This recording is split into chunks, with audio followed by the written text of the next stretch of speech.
제 막내 딸아이가 초등학교 1학년 되었을 때 주일 예배를 마치고 있는 저에게 와서 이렇게 묻는 거예요. 아빠, 1 더하기 1이 얼마야? 초등학교 1학년 다니는 아이가 저한테 와서 아빠, 1 더하기 1이 얼마야? 1 더하기 1이 얼마인가를 몰라서 묻는 질문이 아닌 것 같아서 순간 제 마음속으로 1 더하기 1은 얼마냐고 물으면 제가 답을 해야겠다고 두 가지의 답을 떠올렸어요.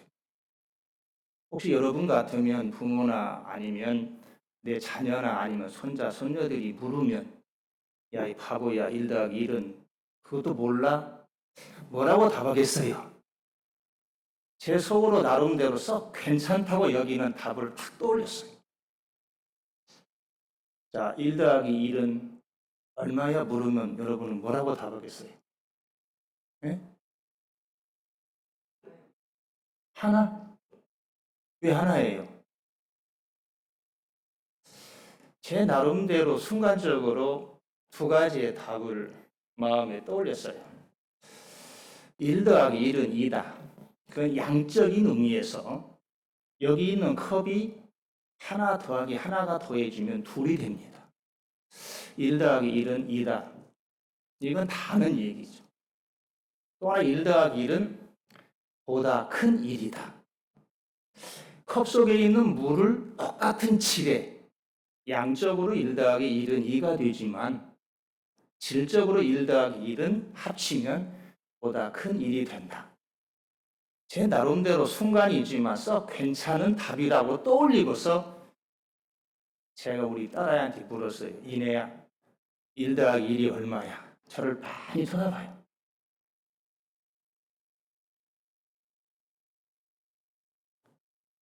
저를 가만히 보면서 아빠, 바보야 그래요.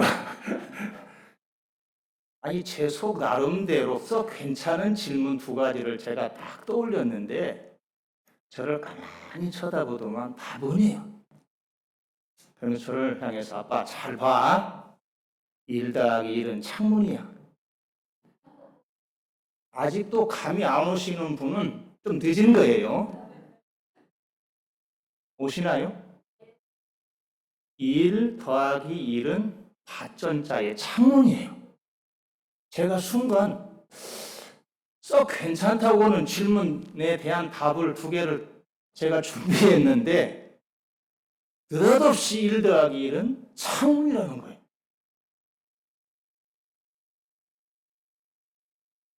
그때 제 마음속에 깨달은 게 하나 있습니다. 우리가 하나님을 믿으면서요. 우리는 보통 기도할 때도 하나님의 존재를 살아계시다고 얘기하면서 우리가 생각하고 있는 범주 안에서 1 더하기 1은 2가 되기도 해. 1 더하기 1은 보다 큰 일도 돼. 저는 한 번도 1 더하기 1은 창문이라고 떠올린 적이 없어요.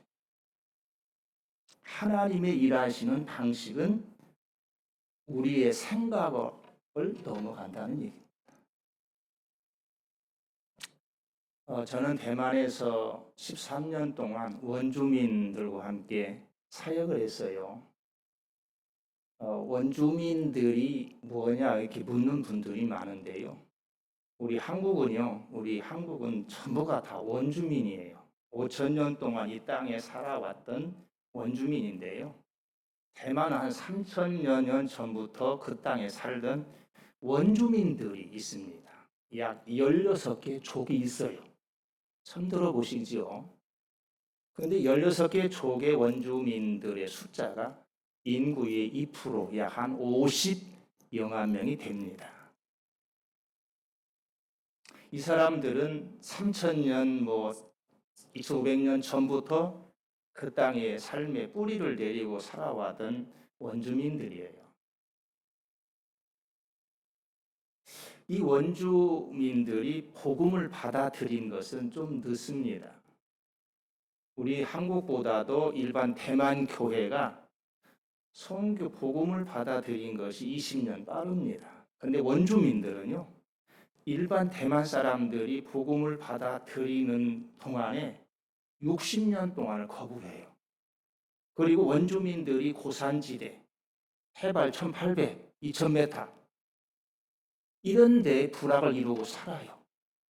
그런데 그 지역에 일반 한족들이 들어오면 가차없이 목을 베버립니다. 원주민들은 3000년 동안 살면서 자기 나름대로의 통치를 해본 적이 없어요. 스페인이 와서 통치하고 포르투갈이 와서 통치하고 또 지나고 나니까 명나라 때 한족들이 와서 통치하고 청나라가 통치하고 일본이 통치하고 그러다 보니까 자기들 나름대로의 자치적인 통치를 해본 적이 없어요. 어느 날 갑자기 밀고 들어오니까 자기 영역 내에 들어오면 그 사람이 한족이든 누구든 가리지 않고 그냥 죽여버립니다. 근데 이분들이 복음을 받아들인 것이 1922년도 되니까 90년이 조금 넘은 거죠. 이 원주민의 한 여자분이 있습니다. 이름이 지왕이라고 하는 분인데요. 이분은 원주민 키가 한 150이나 되는 자그마한 아가씨였는데요. 예쁜 이 원주민 자매가 결혼할 때에는 자기 동족하고 결혼하지 아니하고 한족과 결혼을 했어요. 그런데 이 원주민의 청년들이 열심히 그한테 구애를 했어요. 그런데 이 지왕이라고 자매는 자기 같은 동족인 원주민 청년들이 그걸 다 뿌리치고 한족과 결혼을 했어요. 첫 번째 결혼했는데 이 첫 번째 남편이 병으로 죽었어요. 그러자 이분은 또다시 두 번째 결혼을 합니다. 근데 또다시 원주민의 젊은이들이 그래도 구애를 했지만 뿌리치고서 한족과 결혼했는데 이 한족 신랑, 두 번째 신랑을 원주민 청년들이 때려 죽여버렸어요. 이 두 번째 신랑은 한족이기 때문에 소금도 팔고 그러면서 돈을 모아갔는데 그 당시 원주민들의 삶은요, 물물교환입니다. 산에 가서 멧돼지 잡아서 가져오면 나누어서 먹고 바나나 있으면 나누어 먹고 이 공동체 중심의 생활인데 이 한족들은 부를 축적하잖아요. 이익을 남겨. 그러니까 이 사람은 우리 공동체에 사악한 사람이다 해서 때려 죽여버립니다. 기구하잖아요. 첫 번째 남편은 병으로 세상을 떠났고 두 번째 남편은 그렇게 구애했던 젊은 청년들이 때려 죽여버리고 그리고 세 번째도 결혼을 합니다. 여전히 한족을 구했어요. 이 세 번째 결혼이 화근이 됩니다. 이 세 번째 남편을 가만히 들어보니까 두 번째 남편이 소금도 팔고 장사를 하면서 돈을 많이 모았다고 하는 것을 들었어요. 내가 저 여자하고 결혼하게 되면 저 여자의 돈이, 재산이 내 것이 되겠다. 그런데 이 세 번째 남편은 이 사람의 사랑해서가 아니라 다른 목적을 가졌기 때문에 그 많은 두 번째 남편이 벌어놓았던 돈을 가지고 술집에 가고 마작놀이를 도박을 합니다. 이 지왕이라고는 이분이 가만히 인생을 돌이켜 보니까 내 인생이 실패한 거예요. 내가 얼마나 인생이 기구했으면 첫 번째 남편 병사한 건 그렇다고 치더라도 두 번째 남편은 내 동족들에게 맞아 죽었고 세 번째 남편을 하나 얻었는데 이것은 그동안에 모아놓았던 돈을 다 탕진하면서 기득비를 하고 그러니 내 인생이 실패했다. 더 이상 삶의 의미가 없다라고 마음을 먹습니다. 그리고 이 여인이 그러면 내가 저 화상을 내가 죽이고 나도 죽어야 깨끗하다. 내 혼자 죽으면 저 화상이 또 나와 같은 사람을 이용해가고 또 올 거다. 그래서 이 지왕이라고는 이분이 마음에 칼을 품습니다. 찾아갑니다. 술 먹고 도박하는데 내가 그를 죽이고 나도 죽으면 깨끗해진다. 그리고 찾아갑니다. 여러분, 삶의 희망을 포기한 사람의 모습은 분명히 다를 겁니다. 1%의 희망이라도 그 희망이 보이면 이게 삶을 살아가는데 더 이상의 희망이 없다고 절망했을 때 이분이 칼을 품고 남편을 찾아갑니다. 오늘 이제 내 남편을 만나갖고 술도 취하고 자면서 그를 제거하고 나도 죽기로 마음을 먹고 가는 겁니다. 인생에 더 이상 희망이라고는 희망의 빛이 하나도 보이지 않기 때문에 가는 이 지왕이라고는 이 자매에게 뜻밖의 사람을 만납니다. 이수차라고는 전도사님인데 이분이 그분을 만났는데 사람의 이쁜 모습이 사람의 모습이 아닌 거예요. 무엇인가 사연이 있는 사람 같아요. 살며시 다가가서 말을 건네면서 얘기를 주고받는데 기가 막힌 얘기를 하는 거예요. 이제 내 생의 마지막에 저 화상도 죽이고 나도 죽고 그게 지금 마지막 길을 터벅터벅 가는 거예요. 이 전도사님이 그에게 복음을 전했어요. 그 복음을 들은 이 지왕이라고는 이 분이 내가 저 남편을 죽여야겠다고 하는 것을 다 버립니다. 그리고 예수를 영접했습니다. 아멘. 선교사님이 이 얘기를 들었어요. 야, 기가 막힌 이분. 50대 중반의 이 여인. 3번이나 결혼해서 인생에 희망이 없다고 하는 이 여인의 얘기를 듣고 이분이 예수를 영접했기 때문에 신학교를 추천을 했어요. 타이베이에 가서 신학교를 1년을 마치고 돌아와서 이분이 장족한테 복음을 전합니다. 해발 1200m 고지대에 있는 마을에 1800 있는 고지대의 마을에 여자 단신으로 올라갑니다. 그런데 그때는 일본 사람들이 못 가게 다 막았어요. 왜냐하면 일본이 통치할 때 유일하게 독립운동을 한 사람들이 원주민들이에요. 수천 년 동안 이 삶의 터에 갑자기 총칼로 들어오니까 도둑이 왔잖아요. 지켜야죠. 싸운 거예요. 그러니까 일반인들하고 원주민들하고 고립을 시켜서 못 들어오게 만드는데 이분은 원주민이잖아요. 그런데 자기는 예수를 믿고 이제 이 복음을 전해야 되겠는데 산을 올라가야 되는데 무엇인가를 가져가는 다 검문을 해요. 이분이 성경책 말씀을 찢어가지고 요 가슴에 몇 장씩을 넣고 가요.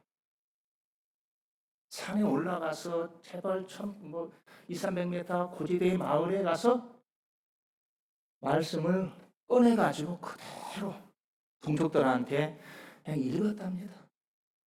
전해줬어요. 마태복음 5장 예수님께서 산 위에 오르사 입을 열어 가르쳐 가라사대 심령하는 복이 있나니 그러면서 말씀을 전하는데요. 원주민들이 항일운동한다고 너무나 두드러 맞고 어긋나고 겪는 사람이 너무 많은 거예요. 고문당해서. 근데 이 지왕 이분이 성경 말씀 읽고 기도하는데요. 역사가 일어납니다. 기도했는데요. 그렇게 병신된 사람이 일어납니다. 할렐루야. 이분이 또 이만에 가서 복음을 전합니다. 그분이 20년 동안 복음을 전했어요. 일본이 1945년도 대만서 10월 달에 떠나갈 때까지 20년을 전도했는데요. 이 지왕 한 사람 때문에 예수를 영접한 사람들이 무려 4,000명이 넘어요.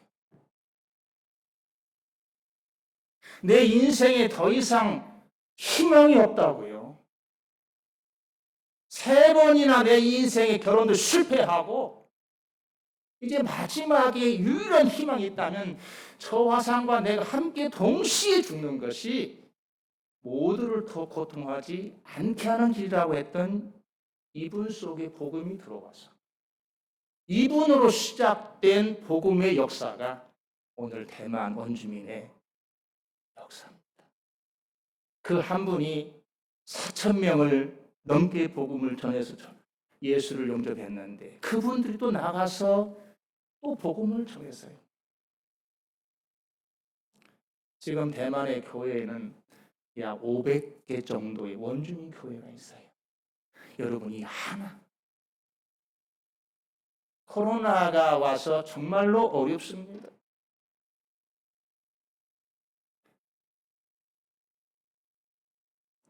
여러분 희망은 어디서 올까요? 중국의 유명한 목사님 가운데 워치만이라고 하는 목사님이 있습니다. 아주 위대한 목사님이신데요. 이 워치만이 목사님은 공산당 치하에서 복음을 전한다고 엄청 박해를 받고요. 옥중에서 20년 동안이나 옥살이를 했어요. 그런데 이분이 어느 날 꿈을 꿉니다. 너무나 힘든 거예요. 복음을 전하는데 공산당의 핍박과 박해와 생명의 위험들이 다가오는 거예요. 어느 날 꿈을 꾸었어요. 목사님이.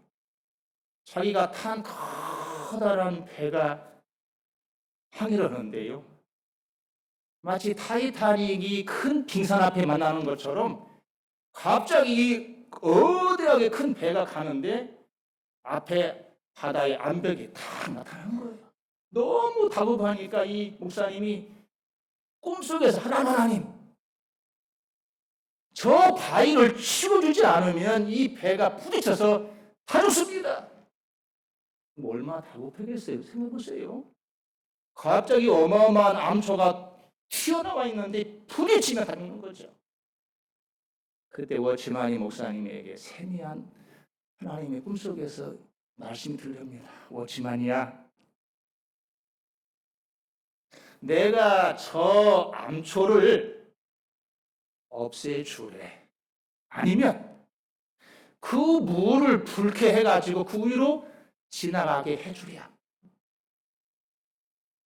이 목사님은 너무나 힘들고 괴로우니까 하나님 저 암초 좀 제거해 주세요. 하나님 음성이 내가 저 암초를 제거해 주래. 아니면 물을 좀 붉게 해가지고 그 암초를 넘게 해주래. 여러분, 위기는 죽음이 아닙니다. 믿으십니까? 오늘 이 본문의 말씀은요, 이스라엘 백성들이 출애굽을 했습니다. 여러분 430년 만에 내가 자유하는 사람이 된다고 하는 것이 믿어집니까? 하나님의 약속인데요. 우리나라가 일제에 36년 통치를 받았는데요. 대만은 52년을 받았어요. 그런데 우리나라 역사를 보면 친일파들이 언제 가장 강하게 일본으로 붙느냐. 지식인도 마찬가지고요. 신념을 버리고 항일운동 하다가 뒤집어지는 계기가 1930년대 후반입니다. 왜 그런지 아세요? 일제가 30년의 통치를 해오는데 이제 더 이상 이 상태를 본다면 희망이 없어. 그래서 지식인들이요 다 그때 변절합니다. 초기에 변절 안 해요. 왜? 30년의 통치를 받아 보니까 더 이상 희망이 없구나. 430년 만에 하나님은 모세를 통해서 구원해냈어요. 제가 성경을 보면 히브리 백성들이 뭐라고 했을까요? 하나님 만세, 모세 만세입니다. 그리고 모세가 끌어내서 광야를 갑니다. 이집트에서 가나안 땅까지 그저 터벅터벅 걸으면 2주 안에 갈 수 있는 거리입니다. 그럼 우리의 삶 속에 우리의 감사의 시간들이 유효기간이 얼마나 될까요? 그렇게 430년 만에 불가능한 그 종살이에서 하나님에 의해서 자유로운 백성이 되어서 출애굽을 가는데 하나님 만세, 여호와 하나님 만세, 모세 만세를 외쳤던 그들이 불과 그 감사가 일주일도 못 갑니다. 자, 광야를 지나옵니다. 그런데 오늘 본문의 앞에 말씀 보면 비아 히롯이라고는 해변에 그들이 장막을 치는데요. 혹시 사진 한번 띄워보세요. 홍해 앞에 광야 끝에 부채꼴 모양 위에 보시나요? 아까 밑에 있는 것은 지왕이라고는 원주민 신앙의 어머니의 사진이고요. 밑에 있는 거요. 위에 있는 것은 비아 히롯이라고는 해변 끝입니다. 광야의 끝이고 앞에는 홍해입니다. 여러분 보세요. 저 길이가 좌우로 9km, 앞으로 한 6km 된다고 해요. 그러니까 적어도 몇백만이 야영할 수 있는 그런 거라고 해요. 그런데 뒤로 앞으로 나갈 수 있는 길이 없어요. 하나님 만세, 모세 만세를 부르면서 지금 감사해서 출애굽을 했는데 불과 일주일 만에 만난 위기예요.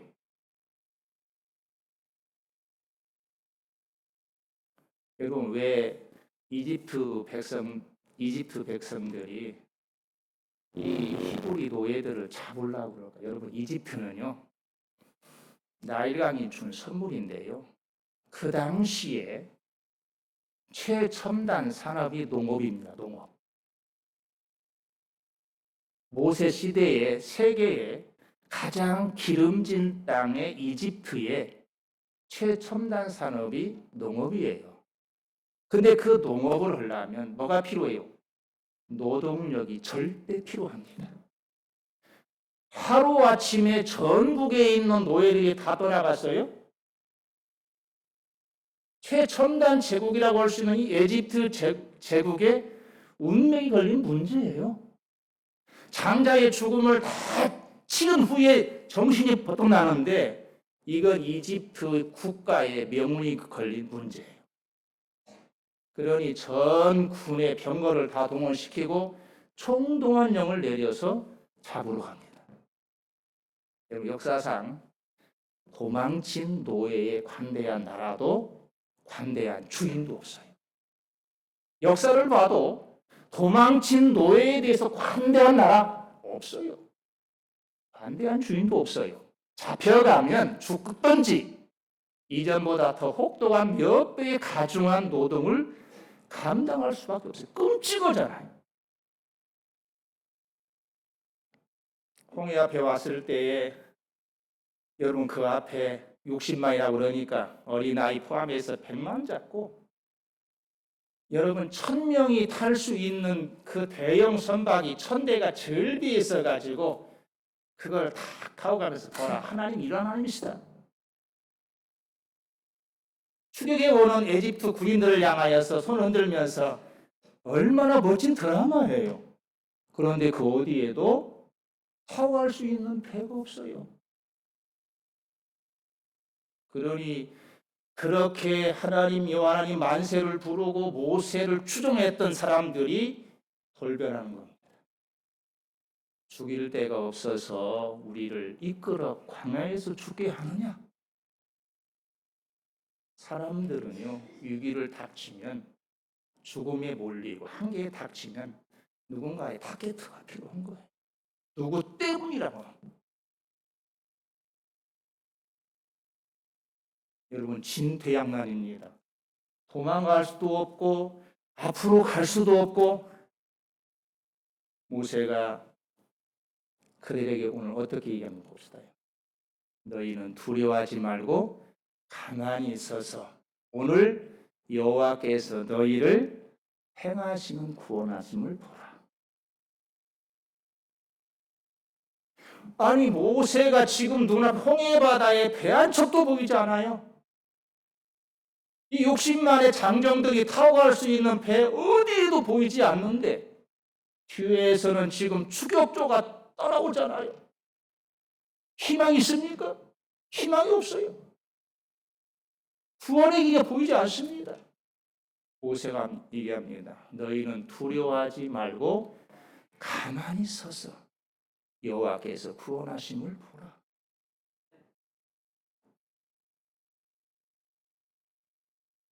가만히 서서 구원하심을 보라. 두 번이나 모세는 강조합니다. 구원은 하나님께서 하십니다. 시편에 보면 내가 산을 향하여 눈을 돌리라. 나의 도움이 어디서 올고 천지를 지으신 여호와에게서로다. 앞뒤가 다 막혔어요. 우리 눈앞에 희망이 보이지 않아요.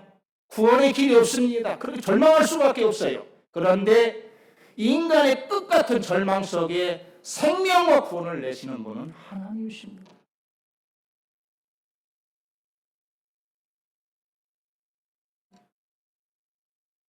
제가 읽었던 감명적인 책이 한 권 있었는데 원충년이라고 하는 대령이 있습니다. 이분은 박정희 소장과 함께 군사혁명을 반란을 일으켰던 한 주역입니다. 그는 독일 무관을 지냈던 임페리어 군인입니다. 어머니가 아주 신실한 권사님이세요. 어머니가 맨날 기도할 때마다 너는 나라와 국가를 위해서 일을 해야 된다. 늘 기도했던 그 내용이 그거예요. 네가 군인의 길을 가면서 나라와 국가를 지켜야 된다. 그런데 그 군인들이 부패한 정치를 일수한다고 하는 명분으로 일으켰어요. 그런데 그 혁명 공약의 내용 가운데 정치를 일소하고 거사가 성공하면 이 권력을 선한 정치인에게 물려주고 군으로 돌아간다는 명분이었어요. 이 사람은 자칭 혁명군의 대변인이었어요. 혁명이 거사가 성공하고 나서 이 대변인이었던 원충년 대령이 박정희 소장한테 직고합니다. 이제 우리의 거사가 성공했으니까 공약대로 우리 군으로 가야 됩니다. 그 말을 했는데 하루아침에 이 사람을 반혁명 분자로 육군 감옥에 보내서 사형을 때립니다. 기막히잖아요. 이 거사였던 자칭 혁명군의 대변인을 했던 원충년 대령이 원래 계획대로 우리가 이걸 성공했으니까 선한 정치인들한테 물려주고 군으로 가야 합니다라고 하는 이 말. 당신은 사실 있었던 거예요. 자기의 입 같은 대변인을 반혁명 분자로 몰아서 사형을 때렸어요. 이분이 남한산성의 감옥에 갇혔습니다. 기가 막힙니다. 어제까지만 해도 모든 것을 대변하고 했던 이 혁명군의 자칭 대변인이 사형수가 돼버렸어요. 매일같이 누구의 사주를 받았냐 고문을 당합니다. 이분이 감옥에 들어갈 때 어머니가 성경책을 한 권 주었는데요. 이분이 감옥 안에서 고문을 당하고 나오고 불이 있을 때마다 하나님 말씀 읽습니다. 그 역시 하나님 믿는 사람이에요. 성경을 읽도 갑니다. 2도 갑니다. 3도 갑니다. 4도 갑니다. 어느 날 고문을 받고 질질 끌려서 방으로 돌아가는데 돌아가는 남한산성의 교도소에 하늘이 뻥 뚫려버린 거예요. 그래서 이 원충년 대령이 내가 너무나 고문받아서 헛것이 보이는 것 같다. 워낙 고문을 받으니까 뭐가 헛것 보이는 것 같다. 살을 꼽아 보지만 그 고문에 엉망된 몸에서도 아픔이 느껴지는 거예요. 아니다. 그런데 그가 세미한 음성이 들려옵니다. 그에게. 이 줄을 잡아라.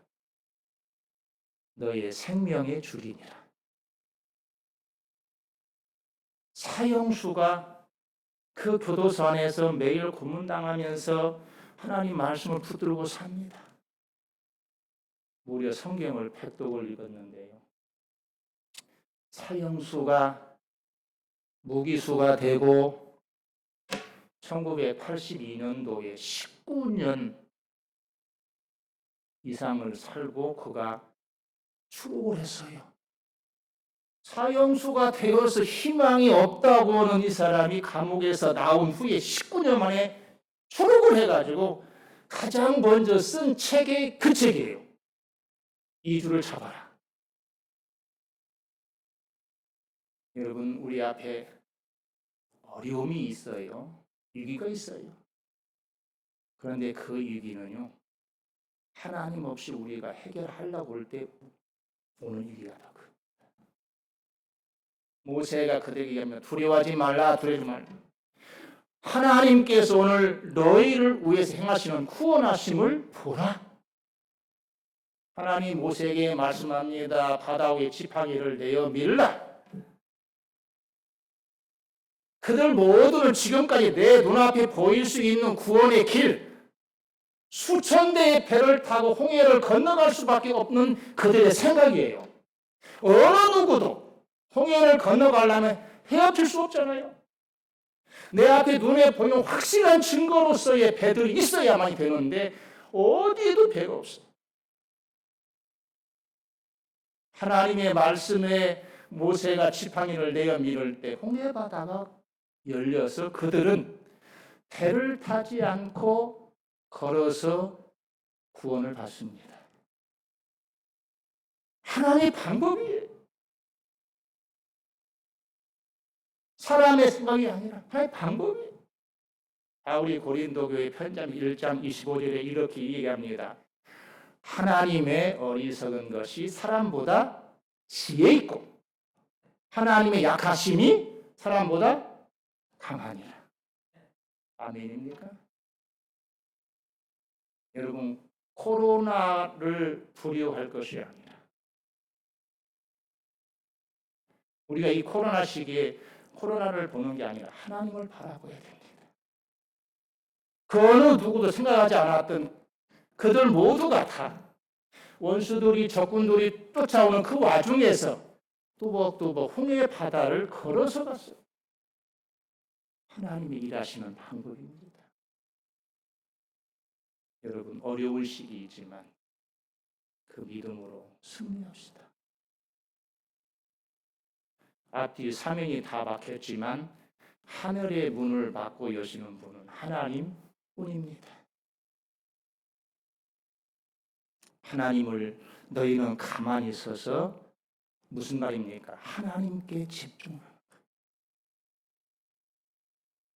우리 주민교회 여러분 모두도 이 어려운 시기에 하나님 붙들고 승리할 수 있기를 축원합니다.